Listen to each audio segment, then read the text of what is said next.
ปึ๊บทางนั้นงับแล้วทุกคนปลาหยังพี่เบิ่งก่อนได้บ่โน่หลุดฮะโอ้หลุดเลยสูงใหญ่เลยกระจนนะเอาโอ้ได้เลยกระจนหลุดซ้ำโอ้เกือบได้2 ตัวเกือบได้เผาแล้วพาดจนได้อะไรวะต้นแล้วมันอะไรมันโอ้มันยังอยู่ทุกคน โอ้มางับเลยไอ้ที่ห้างให้อย่ามันคุ้นก่อนหรอกวะฟ้าไปให้มันงับก่อนมันจะคุ้นแล้วน้ำมันยิงได้อยู่บ่ลั่นบ่แหลมลั่นบ่ลั่นดูบ่ลั่นเรียบร้อยถึกบ่เฮ้ยเน้นแหลมไว้เน้นแหลมแล้วคือซีเมนต์แล้วนี่นะคือซีเมนต์แล้วทุกคนเรียบร้อยตัวที่2ทุกคนใหญ่กว่าเก้าตัวนี้ตัวนั้นก็ซ้ำกันมึงยิงลูกแรงถึงนี่ว่ะถึงคางนี่กระสดไปนี่แล้วมันยังบ่ได้ขาดตีมันดาดเนี่ยเงี้ยโหดเลยโอนโอ้ยเข้ามาใส่ธงก่อนอย่ามันหลุดโอ้โห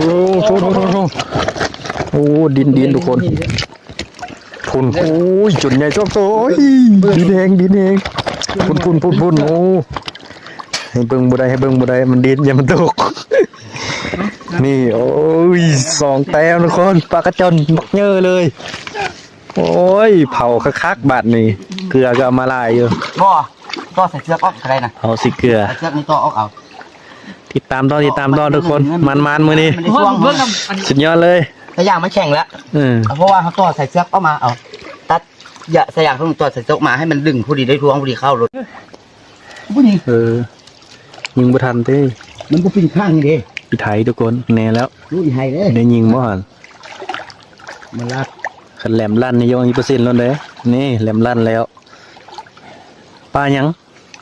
เนาะโอ้ขาวๆแวบๆโอ้ปลาจาดตัวนี้น่ะมีปะปลาจาดไทยมึงห่างไทยนะห่างแดงก็คือปลาจาดแท้โอ้ทุกคนตัวปลามือไอ้ทอดดูเขาจับแค่เดียวมันบนถนัดจะมันหลุดโอ้เลยวะน่ะมุนลองมือจะทึกเงี้ยเลยยังทึกเงี้ยแบบ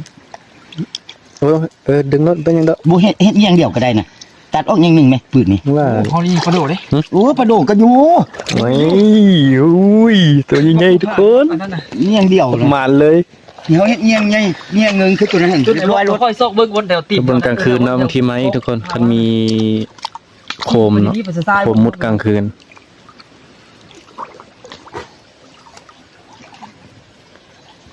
ยาวไป